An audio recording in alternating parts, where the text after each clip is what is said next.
Okay, Andy, so how do you go then from winless in 7 to not just ending that run, but doing it in emphatic style as you did on Saturday? Good question.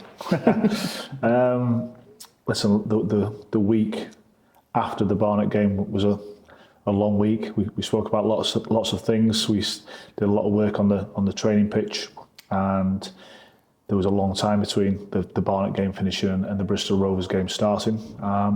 But as always, it was down to the players on the pitch who went about their job, did the job really well. So we came away probably a little bit disappointed we didn't score more goals, and we conceded the one at the end. But it was a big turnaround, and the message this week has been about momentum and trying to build it, and trying to build on the back of that performance last week.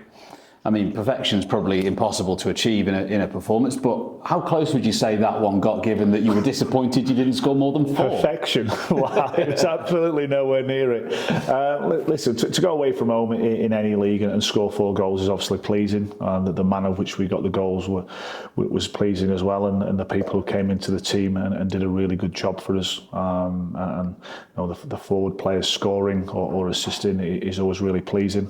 And we did restrict them to very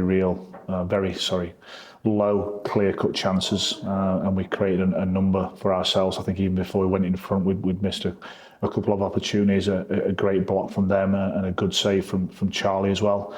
And we had more opportunities in the second half as well. So say it's one game.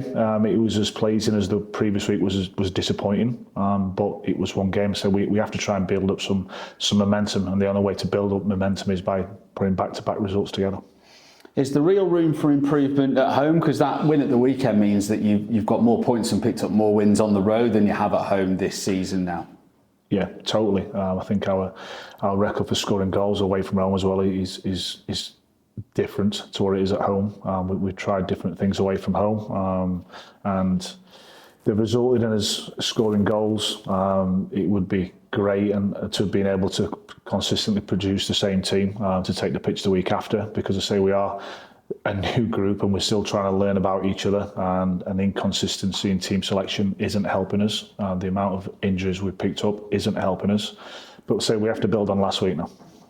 The main issue for Tranmere last season, I know you're only partially responsible for the last 13 games when it definitely improved, but it was scoring goals that was sort of basically thrown at Tranmere every week, near the bottom of those charts. But looking this season, 7th highest scorers in League Two. You've scored more than the team at the top of the table. How pleased are you with that progress in that area?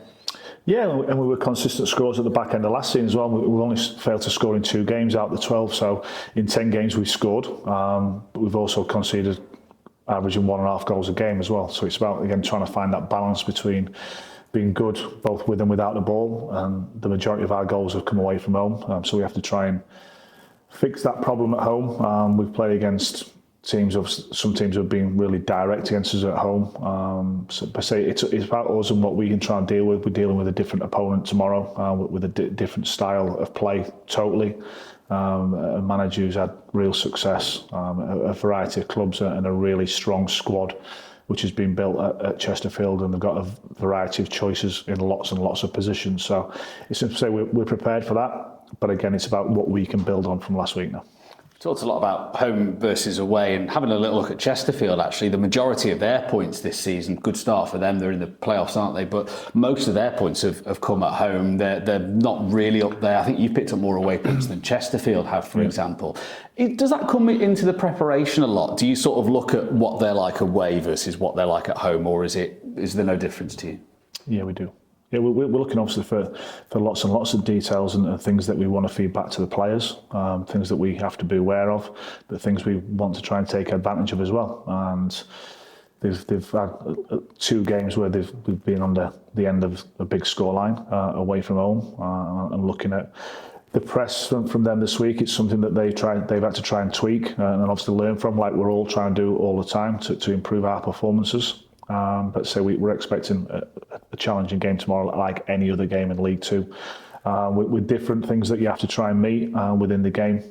But say it's about us building on last week. I keep saying it, but we have to try and build that momentum now at home and give our supporters something to get behind, certainly early in the game, and give them some encouragement and trying to play the game in the final third as much as we possibly can, and taking advantage of things that we see within Chesterfield's makeup, but also always being aware of the strengths of them as well.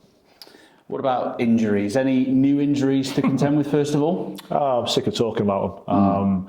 So it's been a real drain on us, I would say now, for a couple of months, where we seem to be picking up so many things. It's not come to an end, but I do know that the players who will go out there tomorrow are determined to build on last week. So we spoke a lot of words last week in the build-up to the Bristol Rovers game, but then the actions came on the pitch in the 95, 100 minutes, whatever it was, and we have to put those actions into place again tomorrow. Be a really difficult team to play against a team who want to try and dominate the ball, but then play to our strengths as well. So being brave with the ball, accepting responsibility of the ball, and playing forward when we possibly can, and being a really effective team in the final third of the pitch. What about any potential returns from injury? You mentioned some that in recent weeks might be nearing a return around this time. Are you going to have anyone available that wasn't previously for this weekend? Yeah, we've got a few mites who are returning now to the end of their rehab. One or two have joined back in recently, and in the last couple of days. Are they going to be ready for Saturday to boost our numbers? That's a decision we're going to have to make in the next 24 hours or so. Will you say who they are? No. Okay. And just one final one on Chesterfield, actually. You obviously beat these 4-0 back in April, back end of last season. Do you take a lot of confidence from that game? Do you mention that to the players in the week? Listen, you beat these back in April 4-0, then here's an example of how we can do it again, or is this a completely new game? It's a completely new game. It's a completely different set of players that we've got, and same for them as well. They've got obviously a few different players as well. There's things within that game that we've looked at, and we've shown to individual players about the areas that we took advantage of, and we have to try and do the same again tomorrow. Okay, thank you, Andy. Thank you.